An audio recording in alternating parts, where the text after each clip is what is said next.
Hello everyone, welcome to SM math. जैसा कि हम सब लोग जानते हो, मैं मोहित कुमार। आज हम बात करेंगे कक्षा 10 के साइंस के बारे में, जिसका अध्याय नंबर 9 पढ़ेंगे, जिसका नाम है प्रकाश का अपवर्तन व परावर्तन। तो ये हम आज पढ़ने जा रहे हैं साइंस के बारे में। यदि हम बात करते हैं साइंस किस क्लास के 10 के बारे में बात करेंगे, तो आज जो है हम साइंस के अध्याय नंबर 2 के बारे में बात करेंगे। तो जिन लोगों ने हमारे चैनल को सब्सक्राइब नहीं किया है, सब्सक्राइब कर दें और बेल आइकन को दबा दें। चलते हैं आज की क्लास की तरफ।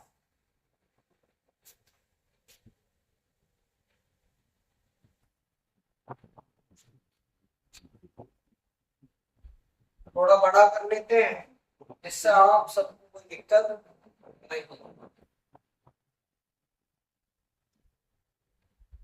ठीक है, यहाँ तक हमने बता दिया था कल की क्लास में। प्रतिबिंब की सारी स्थितियां हमने बता दी थी। अवतल दर्पण से रिलेटेड ये सारी की सारी बातें हम बता चुके थे। अब हम आगे बात करेंगे इसके बारे में। हम आगे बात करते हैं उत्तल दर्पण के बारे में। किसके बारे में बात करेंगे दोस्तों? उत्तल दर्पण के बारे में। उत्तल दर्पण द्वारा बनने वाला प्रतिबिंब, यानी कि उत्तल दर्पण से भी प्रतिबिंब बनता है, तो वो उत्तल दर्पण के द्वारा कैसे प्रतिबिंब बनेगा। तो उसकी जो है दो स्थितियां होती हैं हमारे पास। हमेशा ध्यान रखना, उत्तल दर्पण से जब भी प्रतिबिंब बनेगा वो वास्तविक नहीं बनता। कैसा बनता है? आभासी या काल्पनिक बनता है। और हमेशा सीधा बनेगा, उल्टा नहीं बनता है। तुमने अवतल दर्पण में जितनी भी स्थितियां पढ़ी थी वो सारी की सारी उल्टी पड़ी थी। सारी की सारी कैसी पड़ी थी? उल्टी। और वो प्रतिबिंब वास्तविक बनता था। अवतल दर्पण के प्रयोग के बारे में हम बात करेंगे। तो अवतल दर्पण का पहला प्रयोग है, जैसे तुमने देखा होगा हमारे घरों में सामान्य रूप से टॉर्च पाई जाती है। तुमने देखा होगा पुलिस वालों की खोपड़ी पर एक सर्च लाइट लगती है, बिल्कुल पोप, जिसको पोप लाइट भी बोलते हैं। तो वाहनों के आगे भी एक दर्पण लगा हुआ होता है। तो वो भी जो लाइट के बल्ब के पीछे की तरफ दर्पण होता है जो रिफ्लेक्शन करता है, वो भी हमारे पास अवतल दर्पण ही लगा हुआ होता है। आगे हम बात करेंगे। अब इन्हें है चेहरे का बड़ा। तुमने देखा होगा जब भी जो सैल्यून वाले होते हैं कुछ चेहरा बड़ा करके दिखाते हैं, तो वहां पर भी कौन से दर्पण का उपयोग करते हैं? वो अवतल दर्पण का उपयोग करते हैं। प्रतिबिंब देखने के लिए तेलीन दर्पणों के रूप में इसका प्रयोग करते हैं। आगे हम बात करेंगे। तुमने देखा होगा दाढ़ दांत देखते हैं डॉक्टर लोग, तो वो दाढ़ दांत देखने के लिए कौन से दर्पण का उपयोग करते हैं? अवतल दर्पण का उपयोग करते हैं। दंत विशेषज्ञ अवतल दर्पणों का उपयोग मरीजों के दांतों का बड़ा प्रतिबिंब देखने के लिए करते हैं। आगे मैं बात करता हूँ सौर भट्टियों में सूर्य के प्रकाश को केंद्रित करने के लिए अवतल दर्पणों का उपयोग किया जाता है। यानी कि सूर्य का जो प्रकाश है वो ज्यादा से ज्यादा आए और हम उसको एकत्रित करें, उस ऊर्जा को किसी दूसरे रूप में यूज हम कर सकते हैं। उसको हम कहते हैं सौर भट्टियां। वो जो सूरज से किरणें आ रही हैं अवतल दर्पण द्वारा इकट्ठी हो जाती है, जिससे हम उससे ऊर्जा प्राप्त करते हैं। आगे हम बात करेंगे उत्तल दर्पण के कहाँ कहाँ उपयोग होते हैं।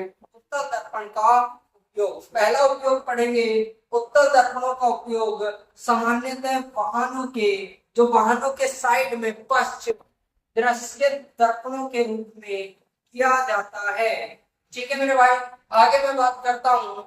ये दर्पण वाहन के पक्ष में लगे हुए तथा इनमें ड्राइवर अपने पीछे के वाहनों को देख सकते हैं, जिससे सुरक्षित रूप से वाहन चला सके। ठीक है मेरे भाई, इसका उपयोग टेलीस्कोप में किया जाता है। किसमें किया जाता है? टेलीस्कोप, जिसको हम दूरबीन के नाम से भी जानते हैं। आगे हम बात करेंगे नंबर 4 पॉइंट के बारे में। उत्तल दर्पण का उपयोग स्ट्रीट लाइट, जो स्ट्रीट लाइट का मतलब यह है जो तुम्हारे सड़कों पर लगी हुई होती है। कहाँ पर लगी हुई होती है? सड़कों पर जो लगी हुई होती है वहां पर हम किसका उपयोग करते हैं, उत्तल दर्पण का उपयोग करते हैं। तो ये स्ट्रीट लाइट में भी हम बड़े क्षेत्रों में प्रकाश, तुमने देखा होगा बहुत बड़ी बड़ी लाइटें लगी हुई होती चौराहे पर, तो उसमें सब में हम किसका उपयोग करते हैं, हम उत्तल दर्पण का उपयोग करते हैं। जैसा कि आप सब लोग देख रहे हो, ये एक गाड़ी का मिरर है। क्या है, एक गाड़ी का मिरर, और उस मिरर के अंदर उसके पीछे कितनी गाड़ियां हैं, उसके पीछे कितनी गाड़ियां आ जा रही हैं। ड्राइविंग को सुरक्षित करने के लिए ये मिरर का उपयोग किया जाता है। वाहनों में साइड मिरर के रूप में उत्तल दर्पण को प्राथमिकता दी जाती है। ये आप देख लेना। उत्तल दर्पणों को इसलिए भी प्राथमिकता देते हैं क्योंकि यह सदैव सीधा प्रतिबिंब बनाते हैं। मैंने अभी भी बताया था काल्पनिक बनाएंगे, लेकिन कैसा बनाएंगे, सीधा। और ये जो है ना, ये ज्यादा क्षेत्र को दिखाने के अग्रसर होते हैं, यद्यपि यह छोटा होता है और इसकी दृष्टि क्षेत्र बहुत अधिक होता है, यानी कि बहुत सारे क्षेत्र को कवर कर सकता है, क्योंकि यह बाहर की ओर वक्रित होते हैं। बाहर की ओर वक्रित का मतलब ये है कि ये जो है ना कुछ इस तरीके से होते हैं। मैं यहाँ पे बना देता हूँ, ये जो है वक्रित का मतलब ये है बाहर की तरफ, ये इस तरीके से। तो ये वाली जो साइड है ना, ये वाली जो साइड है, ये हमारा ज्यादा से ज्यादा क्षेत्र कवर करते हैं।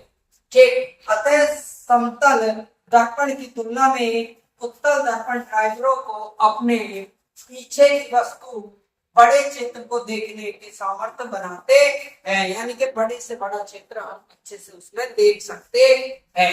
आगे हम बात करते हैं गोलीय दर्पण के बारे में।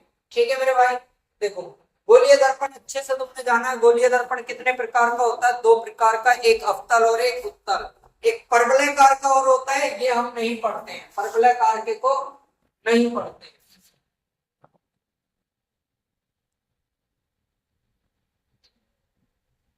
ठीक है जी, परवलयाकार के दर्पण को हम नहीं पढ़ते हैं। तो ये तुम्हें पता होना चाहिए, जो गोलीय दर्पण होते हैं वो 3 प्रकार के होते हैं, लेकिन हम यहाँ पर पढ़ते हैं केवल और केवल 2 प्रकार के। आगे हम बात करते हैं गोलीय दर्पण द्वारा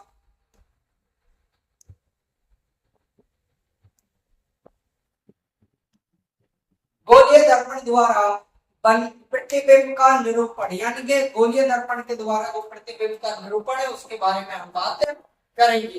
देखो, कम से कम 2 परावर्तित किरणों के प्रतिच्छेदन से किसी बिंदु वस्तु, भाई बिंदु बिंब बोल दो या बिंदु वस्तु बोल दो, प्रतिबिंब की स्थिति ज्ञात की जा सकती है, यानी कि उससे प्रतिबिंब की स्थिति ज्ञात की जाती है। अब हम बात करेंगे गोलीय दर्पण के चिन्ह परिपाटी नियम के बारे में।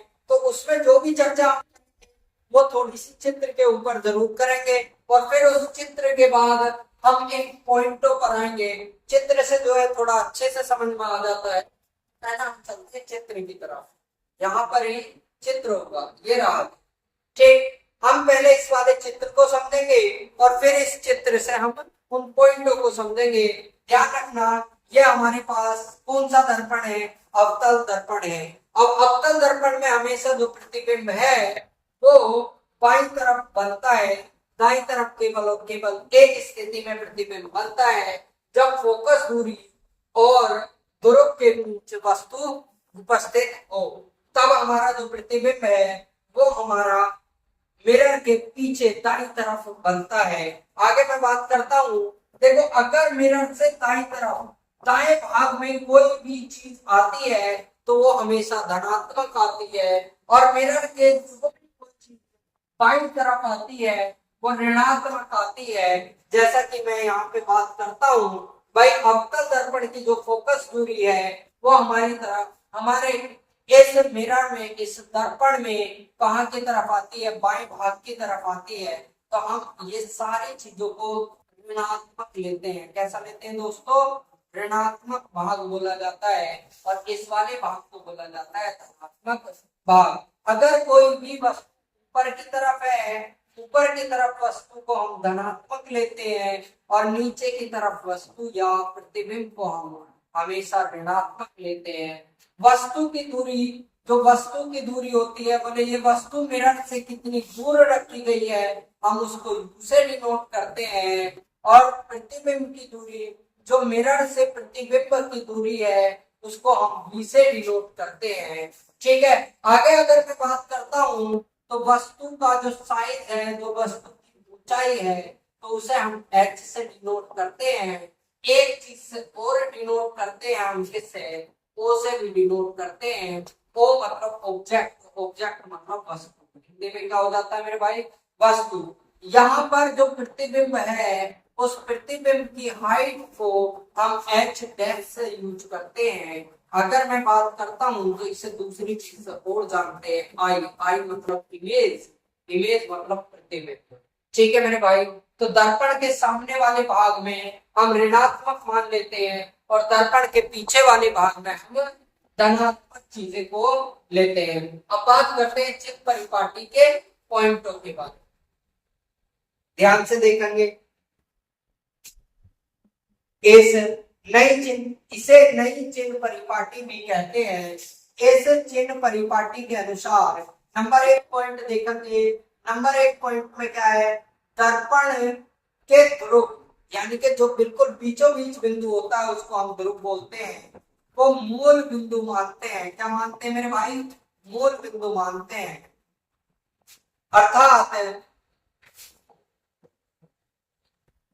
अर्थात दर्पण की सभी दूरियां मूल बिंदु P से ही मापी जाती हैं। जो हमारे पास मूल बिंदु होता है ना P, क्या होता है मेरे भाई, जो हमारे पास मूल बिंदु होता है P, हम उसी से सारी दूरियों को मापते हैं।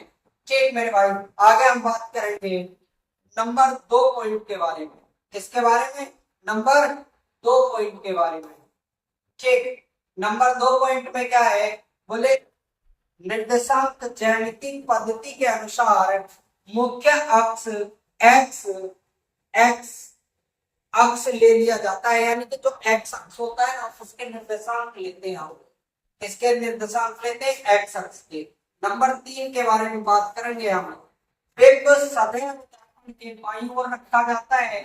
अब जो भी बिंब है वो दर्पण के सदैव कहाँ होता है, बाईं तरफ। बिंब मतलब समझ रहे हो वस्तु को, वस्तु में दर्पण हमारे पास कैसा भी हो, अवतल हो उत्तल हो, बाईं तरफ रखा जाएगा। और जब बिंब कोई भी वस्तु बाईं तरफ रखी जाएगी तो वस्तु की दूरी को हम से नापते हैं, और जो वो बाईं तरफ रहेगी, और बाईं तरफ वाले मान हमेशा कैसे होते हैं, माइनस के होते हैं। तो ध्यान रखना, दर्पण अवतल हो, दर्पण अवतल हो या उत्तल हो, हमेशा उसकी जो दूरी है वो हमेशा माइनस की होती है। यदि हम किसी भी न्यूमेरिकल में, किसी भी आंकिक प्रश्न में उसको धनात्मक रखते हैं तो हमारा आंसर गलत आता है। इसका अर्थ यह है कि दर्पण पर प्रतिबिंब से प्रकाश बाईं ओर से आपतित होता है, यानी कि हमेशा ध्यान रखना, कोई सा भी दर्पण हो, जो प्रकाश है वो हमेशा बाईं तरफ से ही आता है। आगे हम नंबर 4 पॉइंट के बारे में बात करेंगे। मूल बिंदु के दाईं ओर प्लस कैसी स्थिति देंगे, धनात्मक, मापी गई सभी दूरियां धनात्मक मानी जाती हैं, जबकि मूल बिंदु से बाईं ओर सारी दूरियां ऋणात्मक मानी जाती है। कैसी मानी जाती है दोस्तों, ऋणात्मक मानी जाती है। ये चित्र हमने अच्छे से समझ लिया है। चित्र के बाद अब हम बातों को करेंगे, जो दूरी मापते हैं कौन कौन से मान माइनस के हो सकते हैं, कौन कौन से मान प्लस के हो सकते हैं। हम बात करेंगे अवतल दर्पण में, तो तुम्हें अच्छे से पता है कि अवतल दर्पण में वे सभी दूरियां जो दर्पण के सामने होती है वो कैसी होती है, ऋणात्मक होती है। जैसे वस्तु की दूरी भाई बाईं तरफ होगी तो वस्तु की दूरी u जो है वो u बराबर होता है माइनस के, जो भी दूरी दी ये ऋणात्मक होती है। फोकस दूरी भी कैसी होती है जी, ऋणात्मक होती है। कैसी होती है, ऋणात्मक होती है या ऋणात्मक होती है। प्रतिबिंब की स्थिति जो भी होगी वो भी हमारे दर्पण के सामने होती है, तो इसीलिए हमारा ये मान कैसा होगा, माइनस का होगा। अब ध्यान ये रखना है, तो प्रतिबिंब की प्रकृति होती है, मैंने अच्छे से तुम्हें बता दिया था अवतल दर्पण में प्रतिबिंब वास्तविक तथा उल्टा बनता है। कैसा बनता है, वास्तविक तथा उल्टा बनता है। और जब आभासी या काल्पनिक का पेयर आएगा तो वह हमेशा सीधा बनता है। कैसा बनता है मेरे दोस्तों? सीधा बनता है। आगे हम बात करेंगे उत्तल दर्पण के बारे में। उत्तल दर्पण हो या अवतल दर्पण हो, U बराबर हमेशा माइनस का ही लिया जाता है और ऋणात्मक लिया जाता है। हमेशा दर्पण के सामने ही रखी रहती है वस्तु, तो इसीलिए U सदैव ऋणात्मक होता है। कैसा होता है? सदैव ऋणात्मक होता है। आगे हम बात करेंगे किसके बारे में? फोकस दूरी के बारे में। तो फोकस दूरी को समझने से पहले हम एक चित्र पर चर्चा करेंगे। जैसा कि आप सब लोग जानते हो, ये मैंने क्या बनाया है? ये मैंने बनाया है उत्तल दर्पण। क्या बना दिया दोस्तों? उत्तल दर्पण। अब तुम्हें अच्छे से पता है कोई भी दर्पण हो वो गोले का भाग होता है। तो जैसे ही मैंने ये गोला खींचा तो इसका ये वक्रता केंद्र हो जाएगा। क्या हो जाएगा मेरे भाई? ये वक्रता केंद्र हो जाएगा। क्या होगा?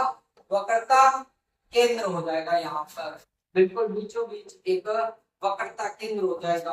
अब हमारे पास दर्पण का ये इतना हिस्सा है, यहाँ से यहाँ तक की दूरी को वक्रता त्रिज्या बोलेंगे। और वक्रता केंद्र और ध्रुव के ठीक बीचों बीच कोई बिंदु होता है जिसको हम नाम देते हैं फोकस बिंदु।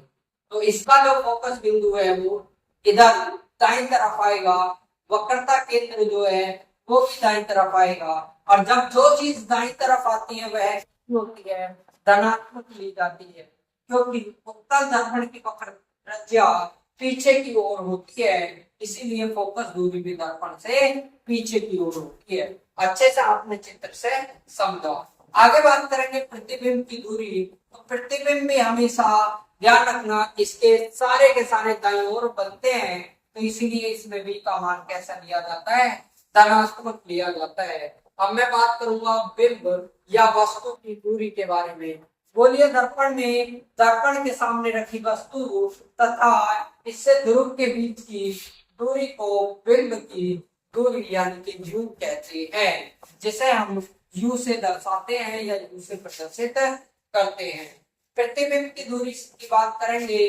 दर्पण के ध्रुव से बने प्रतिबिंब के बीच की दूरी को प्रतिबिंब की दूरी यानी कि B कहते हैं और इसे B से प्रदर्शित करते हैं या दर्शाते हैं। बात करेंगे फोकस दूरी के बारे में। तो दर्पण के ध्रुव और मुख्य फोकस के बीच की दूरी को हम क्या कहते हैं? फोकस दूरी कहते हैं। तुमने अच्छे से समझा है? नहीं समझा तो फोकस दूरी को फिर से बता देता हूँ। ये जो हमारे पास ये बिंदु है फोकस बिंदु, ये जो हमारे पास ध्रुव का बिंदु है P, तो यहाँ से यहाँ तक के बीच की दूरी को हम क्या नाम देंगे? फोकस दूरी नाम देंगे। अच्छा, यहाँ से यहाँ तक, जो यहाँ से यहाँ तक की दूरी है, बिल्कुल यहाँ से यहाँ तक की जो दूरी है अलग अलग से दिखा देता हूँ। तो जो यहाँ से यहाँ तक की दूरी है ये वाली पूरी की पूरी, ये वाली, ये हमारी क्या कहलाती है? ये हमारी कहलाती है वक्रता त्रिज्या। क्या कहलाती है? वक्रता त्रिज्या कहलाती है। आगे हम बात करेंगे, ठीक मेरे भाई, आगे हम बात करेंगे फोकस दूरी के बारे में बात करेंगे, दर्पण सूत्र के बारे में बात करेंगे। किसके बारे में बात करेंगे? दर्पण सूत्र।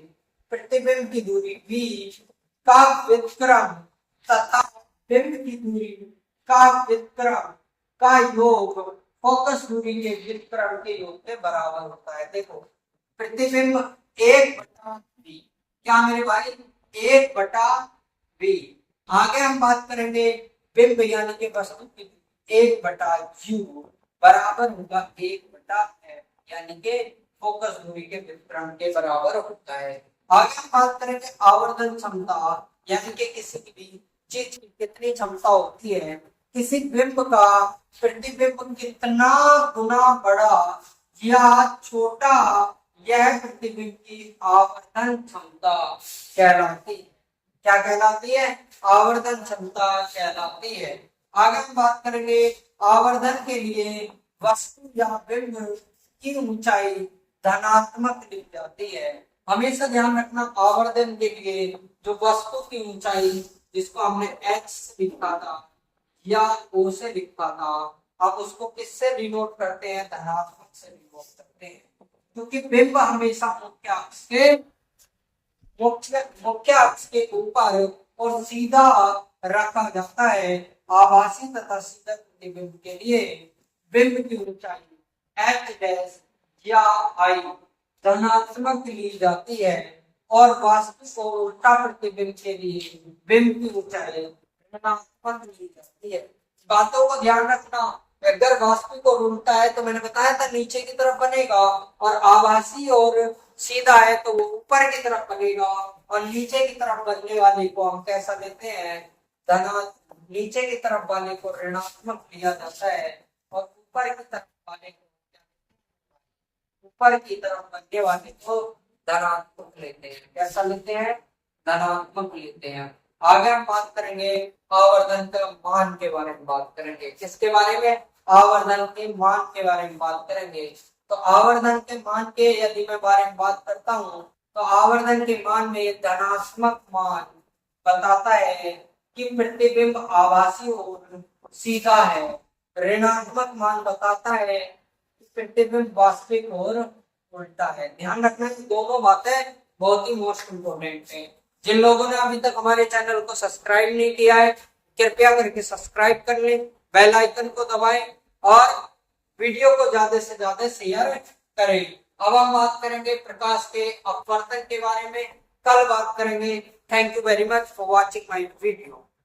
Love you. जय हिंद, जय भारत।